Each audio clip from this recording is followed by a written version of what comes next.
waxaa maanta duleedka magaalada Boorama soo dhaweey loogu sameeyay taliyihii ciidamada jabhadii Aara ee Suldaan Wabar kaasi oo muddooyinka ugu dambeeyay ka maqnaa guud ahaan badalka ayaa waxa soo dhaweey ballaaran u sameeyay taliyaha ciidamada ilaalada madaxtooyada iyo sidoo kale maamulka gobolka kan degmada saraakiisha ciidamada booliska taliyaha qaybta booliska gobolka Awdal waxaana ugu horeyntii halkaas ka hadlay taliyaha qaybta booliska gobolka Awdal iyo sidoo kale saraakiil kala duwan iyagoona sheegay inay si kaliya laabo u soo dhaweynayaan abaanduulihii ciidamada ee jabhadii Suldaan Wabar ayaa waxay sheegeen calaykum raxmatullaahi wa barakaatuh anigoo taliyaha gaashaan la sare Muuse Cilmi Faarax waxaan cadeynayaa nabadgelyada gobolada galbeedka inay ka hirgashay maadaama aanu taaganay xafladii soo dhaweynta ee taliyihii ciidankii Wabar ee xadka ciidan aanay ka dambeyn gacmo furan baan ku soo dhaweynaa wassalaamu calaykum waraxmatullaahi asalaatu wassalaamu ala rasuulillaah sallallahu alayhi wasallam aad baan ugu faraxsanahay inaan halkan ku soo dhaweyno annagoo ka kooban janankii madaxtooyada Cabdirasaaq Siciid Bulaale maamulka gobol iyo degmada odayaal iyo dadweynaha oo ka kooban dadweynihii beeshan sarkaalkan soo galay labadooda hormood ahaa isagana hadal wanaagsan baa ka soo yeedhay oo aad baan ugu faraxsanahay hadalkaas oo yiri taliyuhu aad wixii dambana kulay waan annagu waanu soo eegaynay waxun baan lahayn halka meelahan baa lagu sheegay laakiin maanta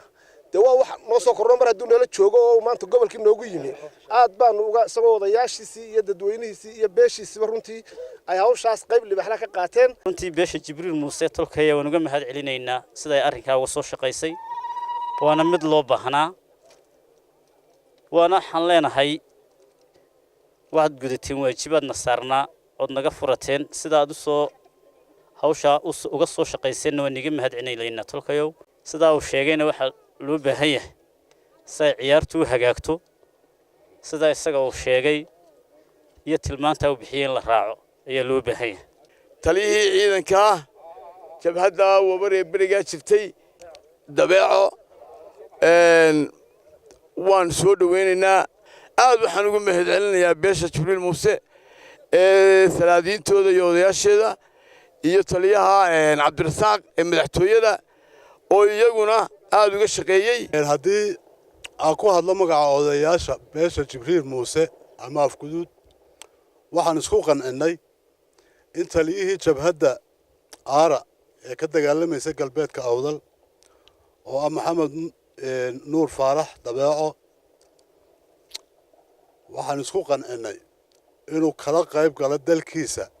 iyo dadkiisa wixii horumar iyo dimuqraadiyad waddanka ka jira Maxamed Nuur Faarax ku magac dheer dabeeco isagoo ahaa jananka jabhadaas waxa uu isagoo iskii iyo aqligiisa iyo maankiisa wata iyadoo annagu aanu qayb weyn ka qaadanay sidii loo soo afmeeri lahaa qarankani horu u soconayaa qarankani waa qaran annagu Jibriil Muuse makaahil ahaan ama ummad ahaan ama Awdal ahaan dadkii aasaaseen dhagax iyo dhidabada u dhigaan ahayn weynoo cuntama weyda isaga laftiisuna si niyad sami iyo walaalnimo ah oo qadarin la ayaa wuxuu ku qaatay in arrinkii aanu soo jeedinay waxaan kaloo mahad celinaynaa mas'uuliyiinta qaranka oo nagala joogo janankii madaxtooyada Cabdirasaaq Siciid Bulaale oo isaguna ka soo jeeda raaskan halkan waxaan ku soo dhaweynay adaan nahay maxaa dhahdaa Jibriil Muuse taliyihii ciidankii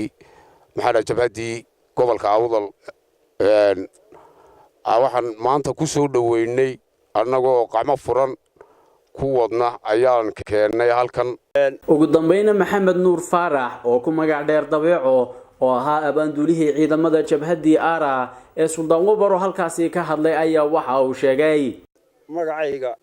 waad maqasheen waa Maxamed Nuur Faarax ku magac dheer dabeeco waa taliyihii ciidanka Aara ninku kolba sibay isku tustaa go'aankii hore ku baxay waan ka soo tanaasulay kolkan abkay iyo dawladda Soomaaliland intaba la tashaday si cad baan uga soo noqday annagu wixii aan tabanay inaan miiska ku sheegano